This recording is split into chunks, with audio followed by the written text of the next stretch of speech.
मध्य प्रदेश में इस समय उपचुनाव का शोर है और इस बीच सबसे ज़्यादा दिलचस्प के साथ साथ हॉट सीट मानी जा रही है इंदौर जिले की सांवेर विधानसभा। सांवेर विधानसभा में इस समय भारतीय जनता पार्टी से कैबिनेट मंत्री तुलसी सिलावट की जो साख है वो दांव पर लगी है, तो वहीं कांग्रेस से प्रेमचंद गुड्डू लगातार सक्रियता बढ़ाते जा रहे हैं। लेकिन इस सांवेर घमासान में आम जनता क्या सोचती है, किसानों का क्या मत है, इन सबको जानने के लिए हम आप पहुंचे हैं सांवेर के एक गांव में। उपचुनाव के लिहाज से आम जनता क्या सोचती है, इसको समझने की कोशिश करते हैं। किस तरह का चुनाव इस समय आप देख रहे हैं? क्या उम्मीद थी कि 1.5 साल के अंदर ही दोबारा मत देना पड़ेगा? उम्मीद तो नहीं थी मैडम ऐसी। किस आधार पर इस बार आप तय करेंगे प्रत्याशी? विकास के आधार पे तय करेंगे हम, जो भी अच्छा काम करेगा। तो क्या कुछ कमी नजर आती है? आपसे समझना चाहूंगी, क्या विकास हुआ है सांवेर में, और जब प्रत्याशी का चयन करेंगे तो किस आधार पर? अभी तो बहुत धीमी गति से चल रहा है विकास, जो होना था वो हो नहीं रहा। काम और भी लोगों से समझते हैं। आप बताइए किस आधार पर इस बार चयन करेंगे, क्योंकि सांवेर हमेशा से कहा जाता है कि विकास की दरकार है, लेकिन वो दरकार कभी पूरी नहीं हुई अब तक। अभी तक तो ऐसा कुछ देखने को मिला नहीं है।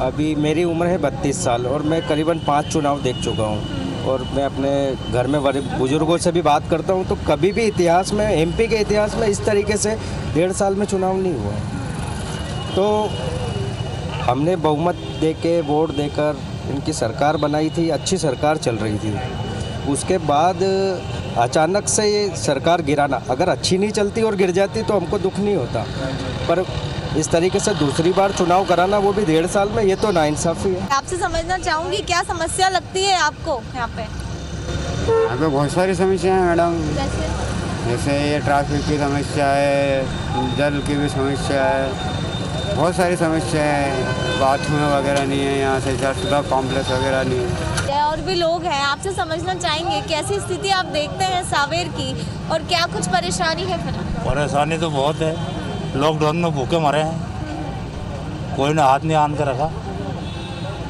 अंधा कानून है, कानून में कुछ सुधार नहीं हो, अंधा कानून है। अंधा कानून है। आपसे समझना चाहेंगे कैसे आप देखते हैं यहाँ की स्थिति, और जब अब आपको लगता है कि कुछ परिवर्तन होगा यहाँ पे? देखो परिवर्तन के लिए तो सरकार बदली थी, लेकिन उस सरकार को चलने नहीं दिया। वो अगर कुछ आशा थी उसको कि कुछ सुधार कर पाए, बाकी वो हुआ नहीं। कैसे देखते हैं आप, सालों से आप यहाँ दुकान लगा रहे हैं, लेकिन जो ट्रैफिक है, सड़कों की हालत है, किस तरह से देखते हैं? नहीं, ये हो रहा है इसमें सुधार। तो अब ये रोड बन रहा है तो इधर साइड से हो जाएंगे, सब व्यवस्थित हो जाएगा काम ये रोड बनने के बाद में, कि व्यवस्थित जल्द से जल्द काम हो जाएगा। और भी लोगों के पास चलते हैं और समझते हैं कि आखिर क्या सोचते हैं वो और किस हालात है। आप मुझे बताइए, मौजूदा सरकार से क्या आप खुश हैं, और चुनाव फिर से हो रहा है, किस तरह से? सरकार गिरा दी, मुख्यालय है सांवेर, वहाँ पे कोई लेट बात की कोई व्यवस्था नहीं, आज तक कोई विकास नहीं है सांवेर में, और कह रहे विकास करा, सिर्फ कागजों पे विकास हुआ अभी तक 40 सालों में। और भी लोग हैं जिनके पास चलते हैं और समझते हैं। आपसे जानना चाहूँगी मैं, किस तरह से इस बार के उपचुनाव को आप देख रहे हैं? क्या लग रहा है कि कुछ परिवर्तन होगा, या अभी जो सुविधाएं हैं उससे खुश हैं? हाँ, खुश तो है, जैसे कि कुछ तो परिवर्तन तो होगा, ऐसा लग रहा है हमें भी। जैसे कि चुनाव को मद्देनजर देखते हुए दोनों पार्टियों में से कुछ तो कर, पर अभी जिस हिसाब से लग रहा है सारा विकास तो हो रहा है। इस बार किस तरह का चुनाव आप देख रहे हैं? चुनाव में तो माहौल बहुत अलग है इस बार, पहले के चुनाव में और अब में बहुत फ़र्क आ गया है। जनता जागरूक है, अपने हिसाब से सब समय पे जवाब देगी, जो भी होगा अच्छा ही होगा। कैसा माहौल है यहाँ का, और जब मतदान करने जाएंगे तो किस आधार पर जाएंगे? विकास हुआ है क्या? विकास बहुत हुआ है मैम। हाँ, क्या क्या हुआ है? बीजेपी की सरकार के अंदर विकास बहुत हुआ है। यहाँ पर रोडें बनी हुई है, यहाँ पर लाइनें डली है। चुनावी माहौल है सांवेर के अंदर, किस तरह से आप देख रहे हैं इसे? चुनाव तो ये थोपा हुआ चुनाव है, और प्रेमचंद गुड्डू चुनाव को 100% जीतेंगे। सांवेर का विकास आखिर हुआ है या नहीं, इसकी तफ्तीश हम लगातार कर रहे हैं। आपसे समझना चाहेंगे, उपचुनाव है सांवेर में, किस तरह से देख रहे हैं, क्या विकास हुआ है अब तक? ठीक है, रोड बन रहे हैं और क्या। हाँ। बस रोड बन रहे हैं और ये विकास है, और क्या है। अच्छा, जल संकट वगैरह है यहाँ पे? नहीं, संतुष्ट है मौजूदा सरकार से? स्वास्थ्य मंत्री से संतुष्ट हैं आप लोग? हाँ सही है। चलिए और भी लोगों से बात करते हैं। आपसे समझना चाहेंगे इस बार किस तरह से देख रहे हैं आप उपचुनाव को, बताइए। कुछ भी नहीं है, चल रहा है जो मतदाता खामोश है, जो भी होगा चुनाव में मालूम पड़ जाएगा। बहुत सारे किसान हैं। मैं सावेर के एक गांव में हूं और समझना चाहती हूं कि वाकई मौजूदा दौर में किसानों की स्थिति आखिर है कैसी। सबसे पहले मैं आपसे समझना चाहूंगी कि किस स्थिति में आप देखते हैं किसानों का क्या वाकई भला हुआ है। जिस तरह से लगातार एक आपदा देखी गई, किस तरह की परेशानी से लगातार किसान जूझ रहे हैं? वो किसान को एक तो सोयाबीन नहीं निकली है, जिसके बाद में कोई खेत पे उसको जानकारी लेने कोई नहीं आया, कोई पटवारे वगैरह को लेने को नहीं आया, कोई हमारे को जानकारी लेने को नहीं आया कि क्या हुआ है किसान का। और वोट मांगने आ रहेंगे, वोट दे दो हमको, है और सोयाबीन खाते हुए मुआवजा मिला अब तक। आपसे समझना चाहूंगी कैसी स्थिति है फिलहाल, कैसा चल रहा है और क्या सरकार की योजनाओं का लाभ मिलता है क्या किसानों को? आवेदन करो ऑनलाइन, उसका कोई नतीजा नहीं मिला। 6,000 रुपये का ऑनलाइन आवेदन किया था, उसका आज तक हमको नहीं मिला। फिर बीमा का था, बीमा में गांव के गांव ही छूट गए हमारे। बिकाऊ नेता नहीं है, बिकाऊ है। स्थिति बहुत खतरनाक है। सोयाबीन वास्तव में कुछ भी नहीं हुए है और मुआवजे के नाम पे तो कुछ मिला ही नहीं है। और बीमा तो कंपनी देती है, सरकार कहते हैं हम देती है, कंपनी हमारा प्रीमियम पहले कटता है तो वो कंपनी देती है, तो उसमें सरकार की क्या भूमिका होती है? कुछ भी भूमिका नहीं होती। और वो मुआवजा देना था, मुआवजा नहीं मिला और न मिलेगा। नहीं मिलेगा, आपको ऐसी उम्मीद है? तो आप बताइए कैसी परेशानी है फिलहाल, और प्रत्याशी तो लगातार आ रहे हैं जनसंपर्क करने। सोयाबीन बहुत कम हुई है, कुंटल 10-30 बीघा की हुई, उसके बाद में मुआवजा नहीं मिला है भैया। जिसके बाद में कोई प्रचार करने आता है तो यही कहता है कि मुआवजा मिलेगा। मुआवजा का लालच दिया जा रहा है, तो कैसी स्थिति है? दोनों प्रत्याशी आ रहे हैं, बोल रहे हैं हमें मत दीजिए, लेकिन कैसे आप देखते हैं? ऐसा है कि अपने को जो खेती में खर्च होता है कम से कम 50,000 का, दवाई वगैरह बीज वगैरह, वो फसल नेठू नहीं हुई, मतलब बिल्कुल नहीं हुई। मेरे को 10 किलो फसल मिली है, मतलब वो भी खराब। कुछ भी नहीं है। अभी कोई 500 रुपये क्विंटल लेने के लिए तैयार नहीं है उस फसल को। ऐसी फसल हो। हाँ, और प्रत्याशी तो दोनों पलटू है। युवा क्या सोचता है, क्योंकि एक बड़ा वोट बैंक युवाओं का भी है, वो किस लिहाज से सोच रहा है इस बार? मतलब सर जब भी जो है फसल हुई, मतलब बहुत कम हुई, उसके बावजूद सरकार अभी मतलब मंडियों में बने, तो उसके बावजूद फसल का दाम भी कुछ भी नहीं है। अभी 2,000 कुंटल या कुछ बिक रही है सोयाबीन, तो किसान क्या करेगा? यूँ आगे आत्महत्या हो रही है। लेकिन दोनों पार्टी से अभी प्रचार तो चल रहा है, लेकिन अभी सिर्फ कहते हैं कि मुआवजा मिलेगा, लेकिन वो आएगा नहीं। कैसे देख रहे हैं आप, कैसे आंक रहे हैं इस चुनाव को? सीधा सीधा ये कहना चाहता हूँ कि इन्होंने कहा कि हम सड़क पे उतरेंगे हमारे लिए, किसान के लिए, 2 लाख मुआवजे के लिए, तो ये दिला पाएंगे क्या? ये बात क्यों नहीं करते कि हम देंगे, उतरे है तो? इन्होंने बोला कि हम आपके लिए उतरे, तो ये इनके स्वार्थ के लिए गए कि हमारे लिए गए? किसान का तो सब परेशानी, तुअर नहीं हुई, गेहूँ है तो पानी पड़ गया तो गेहूँ, पानी का गेहूँ नहीं लए, गई तो मतलब पानी पड़ गया तो धोवैया 1600 का गेहूँ लिया हमारे से, तो किसान कहीं खाए। आज तो हमारे थैली मतलब हमारा सरकार उन्हीं चीज़ ना को तो भाव नहीं उतारे। जब सरकार वहाँ से दे कंपनी से, उन्हीं चीज़ को भाव कहीं भी नहीं उतरे।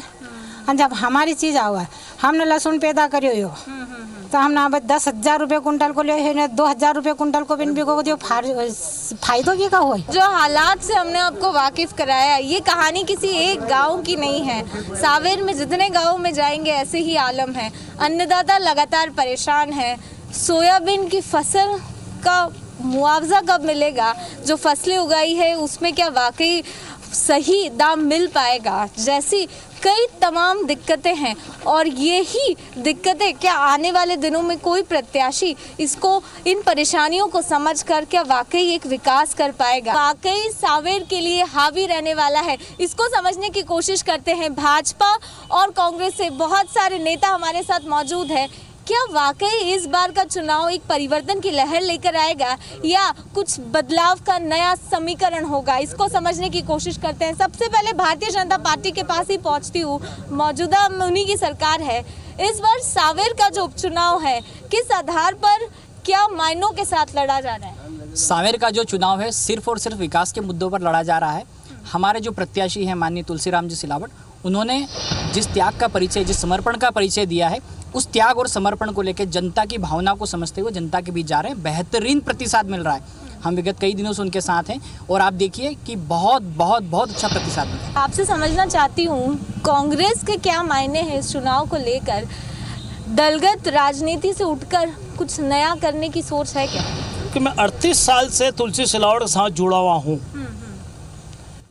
यह भी आपको बताना चाहता हूँ, 38 साल के अंदर सांवेर में उनने कार्यकर्ता को जोड़ा नहीं तोड़ा है। इसके उपरांत आपने ये बताया कि भाई सड़क वगैरह का ये बताया आपने।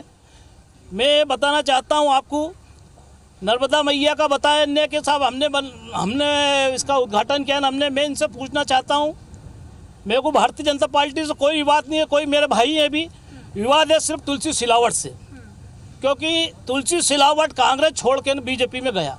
जब हमारा नहीं हुआ तो बीजेपी का किन्हीं हालत में नहीं हो सकता है। मुख्यमंत्री शिवराज सिंह चौहान सिंधिया जी भूमि पूजन करते हैं, किस तरह से देख रहे हैं? इसका आरोप तो लगातार लगता जा रहा है बीजेपी पे। नहीं, सोच खाली सोचने से काम नहीं होता है। पहली बात जो नर्मदा लाने की बात है वो बीजेपी सरकार ला चुकी है। उसके बाद में इसका दूसरा स्वरूप है, ये जो बात बड़े भाई साहब कर रहे हैं, ये जो दूसरा स्वरूप भी इसमें सरकार का ही प्लान था, पर हमारी सरकार कुछ मतों से या कुछ विधायक से नहीं बन पाई।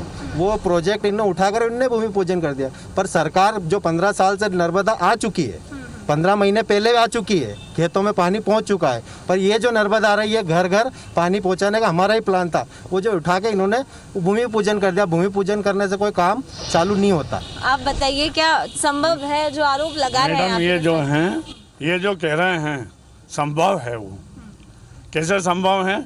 ये जो आज शिवराज जी और ये हमारे भाई लोग कह रहे हैं कि सरकार ये जो प्रोजेक्ट नर्मदा का है, ये माननीय हमारे यहाँ प्रदेश के मुख्यमंत्री थे प्रकाश चंद्र सेठी और रामेश्वर पटेल, और इन लोगों ने जो है उस समय तुलसी सिलावट भी थे, इधर कांग्रेस में शुरू का चुनाव लड़े थे, ये वन मंत्री थे।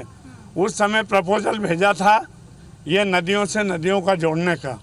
ये जो मेरे भाई लोग कहते हैं एक दिन में बजट होता नहीं है, आप भी जानते हो सरकार 5 साल की रहती है और 5 साल की सरकार के बाद सरकार बदलती है तो जो भी काम है वो दूसरी सरकार को करना है, क्योंकि लगातार इसको लेकर एक बोले। अभी भाई साहब बता रहे थे कि नदियों को नदियों से जोड़ने का जो विषय है, वाजपेयी जी ने रखा था दिग्विजय सिंह के शासनकाल में इस योजना को पास करने की, तो उसने फाइल ऐसे कचरे में फेंक दी थी। दिवंगत नेता स्वर्गीय प्रकाश सोनकर ने उस समय दिया था कि नर्मदा का पानी सांवेर विधानसभा में लाया जाए, पर सांवेर में नर्मदा का पानी माननीय मुख्यमंत्री शिवराज सिंह चौहान जी ने भी आकर भूमि पूजन किया। और विकास की बात है, सड़कों के जाल सांवेर विधानसभा में पिछले विधायक माननीय राजेश सोनकर जी के नेतृत्व में 1200 करोड़ के विकास कार्य किए। तुलसी सिलावट जी के नेतृत्व में भी विकास निरंतर जारी है। क्या हुआ है, क्या विकास आप मुझे बताइए? सड़कों के जाल और इतनी उन्होंने जो हमारे भारतीय जनता पार्टी के कार्यकर्ता ने जो अभी बताया तुलसी सिलावट के संबंध में कि जाल बिछ रहे हैं, मैं इनसे पूछना चाहता हूं कि ये मेन रोड की बात तो कर ली, लेकिन मैं बिलोदा की मार्ग की बात करना चाहता हूं कि बिलोदा का मार्ग भी अभी भी जर्जर हालत में पड़ा हुआ है, कायस खेड़ी का पड़ा है। इन लोगों को इनकी भारतीय जनता पार्टी की शुरू से नीति और रीति रही है कि झूठ बोलो, जोर से बोलो। आप क्या कह रहे थे राजेश सोनकर को? कह रहा था मैडम कि आप कह रहे हैं कि भाई साहब बोल रहे हैं कि राजेश भाई ने बहुत काम कराया, तो राजेश भाई को बीजेपी वाला टिकट क्यों नहीं दे रहे हैं? जब राजेश भाई ने बहुत अच्छे काम कराए तो फिर तुलसी सिलावट का क्यों? क्योंकि तुलसी सिलावट ये विषय भारतीय जनता पार्टी का शीर्ष नेतृत्व का है, ये हम कार्यकर्ताओं का विषय नहीं है। टिकट किसको देना है किसको नहीं देना है भारतीय जनता पार्टी शीर्ष नेतृत्व पे तय करेगा। दूसरा विषय अगर बात है, राजेश भैया खुद, सावन भैया खुद, पूरी भारतीय जनता पार्टी हमारे नेता तुलसी सिलावट के लिए प्रयास कर रही है, हम सब जिताने में लगे हैं। फिर मैं बताना आपको चाहता हूं, तुलसी भैया की बहुत उमंग थी सांवेर में काम करने की, पर कभी कांग्रेस की सरकार नहीं हुआ करती थी, दिग्विजय सिंह की सरकार थी, बंटाढार सरकार थी। प्रदेश में शिवराज जी के नेतृत्व में लगातार प्रदेश में प्रगति की ओर, उन्नति की ओर, समृद्ध प्रदेश, समृद्ध मध्य प्रदेश, समृद्ध योजनाओं को लेकर के भारतीय जनता पार्टी लगातार मध्य प्रदेश में आप सब जानते हैं काम कर रही थी। सरकार की बात करेंगे तो भाषण देना तो हमारे को भी याद है बहुत। सांवेर विधानसभा के लोगों ने कांग्रेस को वोट दिया और कांग्रेस के विधायक को चुना था और सवा साल मंत्री भी रहे। वो मंत्री रहने के बाद भी पाला बदला और पाला बदलने के बाद वो गिराफ नहीं है जो गिराफ था पहले। कांग्रेस के लोग एक मिनट कांग्रेस के लोगों ने कांग्रेसियों ने विश्वास जताया था और कांग्रेस की सरकार बनाई थी और कांग्रेस की चलती हुई सरकार। ये रणछोड़ दास 1991 में पहले भी भागा था और पहले भी प्रेमचंद गुड्डू ने सांवेर संभाला था और आज फिर भागा ये 2020 में। आपने इस बहस के अंदर एक मुद्दा देखा होगा कि सबको याद कौन आ रहे हैं? तुलसी सिलावट जी याद आ रहे हैं। इनको विकास के मुद्दे पे चुनाव लड़ने का आधार नहीं है इनके पास तुलसी सिलावट जी दल बदलू है। अरे आपके जो प्रत्याशी ने किया वो तो स्वर्ग के ऊपर झंडारोहण किया होगा। आपके प्रत्याशी ने जो किया वो क्या स्वर्ग पे झंडारोहण किया है? दल बदलू की बात है। एक ने आत्मा की आवाज के ऊपर दल बदल किया और एक ने स्वार्थ की आवाज पे दल बदल किया। एक राष्ट्रवाद के लिए बदलता है और एक अपने स्वार्थ के लिए राजनीति करता है। ये अंतर है इनके प्रत्याशी और हमारे प्रत्याशी। एक मिनट मैं आपसे बोलना चाहता हूँ कि भाई अभी हमारे बोल रहे हैं कि सिलावट जी ने ये काम किया है। जब ये सिलावट जी ने और इनने बोला कि जाल बिछा रखा है, मैं आपके माध्यम से चैनल के माध्यम से बता रहा हूँ कि जब तुलसी सिलावट कांग्रेस में थे, जब तो कांग्रेस की बुराई करते थे, ये आज बीजेपी वाले बुराई करते थे और उसके उपरांत स्थायी काम इनने कांग्रेस बीजेपी वाले ने कौन सा किया? तुलसी सिलावट ने जब कांग्रेस में था जब ये किया काम। तो अब ये बता रहे हैं कि साहब यहाँ की जगह जाल बिछा दिया, सड़क का जाल बिछा दिया। पहले गली में जाके देखो। पहले मैं हमने माध्यम से चैनल के माध्यम से गली दिखाई है सबको और उसको उपरांत देखा है कि कितनी गंदगी हो रही है। जो मुद्दा है हम विकास की बात करो ना, आप तो आपने सामने विकास की बात कर रहे हैं जहाँ तक है ना। और ये जो विकास कार्य हो रहे हैं कांग्रेस में नहीं, विकास कार्य नहीं हो रहा था तभी तो बीजेपी छोड़ के आए महाराज और राजेश सोनकर ने नहीं कोई सेटिंग नहीं। राजेश सोनकर द्वारा 1200 करोड़ रुपए कार्य किए गए और तुलसी सिलावट द्वारा 2600 करोड़ के उद्घाटन हुए हैं अभी और कार्य चल रहा है आपके सामने। किसानों का एक बड़ा मुद्दा है यहाँ पर। सोयाबीन की फसलें यहाँ पर 80% खराब हो चुकी है। क्या रुख है भारतीय जनता पार्टी का? मैडम, भारतीय जनता पार्टी ने झूठ बोलने का काम नहीं करती है। हमारे राहुल भैया ने 1, 2, 3, 4 करके 10 दिन में कर्जा माफ़ करने की जो बात कही थी, इन्हीं सब झूठी बातों को नाराज होकर तुलसी सिलावट के साथ 1300 लोग कांग्रेस छोड़ के प्रमुख बीजेपी में आए हैं। ऐसे नहीं आए हैं। हमेशा सवालों के घेरे में रहती है बीजेपी, आरोप लगाती है। विधानसभा की पटल पे अभी के कृषि मंत्री कमल पटेल ने खुद ने कहा है कि साहब कर्जा मध्य प्रदेश में किसानों का माफ हुआ है। तो आप इसको झुटका नहीं सकते, नकार नहीं सकते कि जब विधानसभा में तो कोई मंत्री, वो बीजेपी के मंत्री शिवराज सिंह शंकर वो है। आप पूरा वीडियो देख सकते हैं, इनकी चैनलों पे आ चुका है। मैडम के चैनल आया कि नहीं आप भी बता सकते हैं लोगों कि हुआ है। और कमल पटेल कृषि मंत्री खुद बोल रहे हैं, तो झूठा न करा। फसल जो नष्ट हुई है उसको किसानों की पहली किस्त 50,000 रुपए की माफ की गई, दूसरी किस्त 1 लाख तक की माफ कर दी गई थी। आने वाला टाइम 2 लाख का माफ होने वाला था और सरकार पलट गई। सरकार ने पाला बदल। किस्त दोबारा नहीं आ सकी, दोबारा नहीं आ सकी। मैं साथियों से निवेदन करता हूं, मैं कांग्रेस पार्टी के मेरे साथियों से निवेदन करता हूं, एक किसान पूरी सांवेर विधानसभा से आप लेके आइए जिसके 2 लाख रुपए माफ हुए हैं, तो उसको हम 11,000 रुपए का इनाम हमारे जिला अध्यक्ष राजेश सोनकर और हमारे प्रत्याशी तुलसी सिलावट के नेतृत्व में स्वागत करके उसको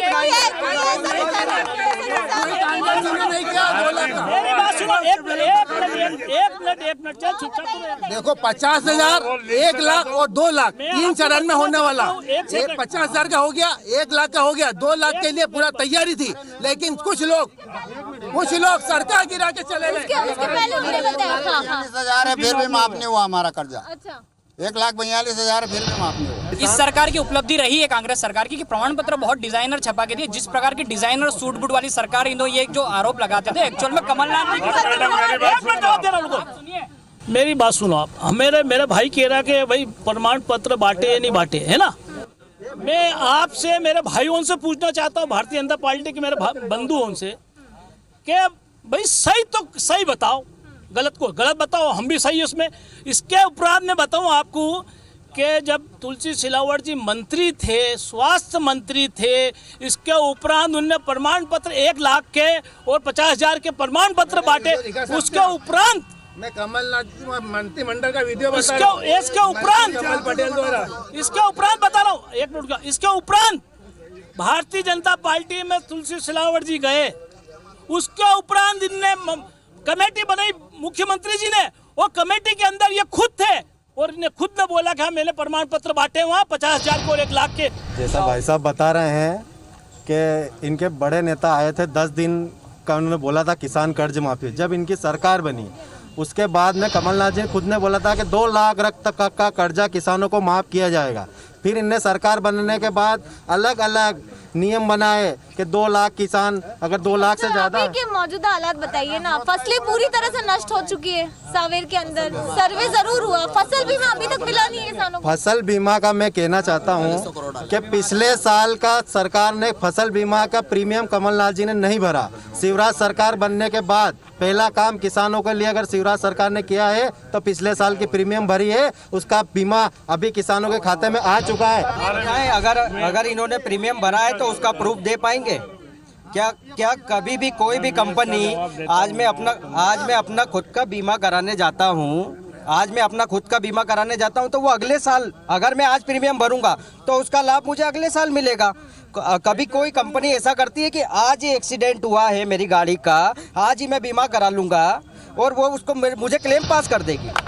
मुद्दे बहुत ज्यादा हैं, लेकिन अन्यथा जो तय करना है वो आम जनता को तय करना है। तुलसी सिलावट जिनकी छवि सरल स्वभाव की है, जनता के बीच लगातार वो पहुंचते रहे हैं। वहीं प्रेमचंद गुड्डू का चुनावी मैनेजमेंट बहुत स्ट्रांग है, ऐसा कहा जाता है, लेकिन अंतिम जो फैसला है वो आम जनता को करना है।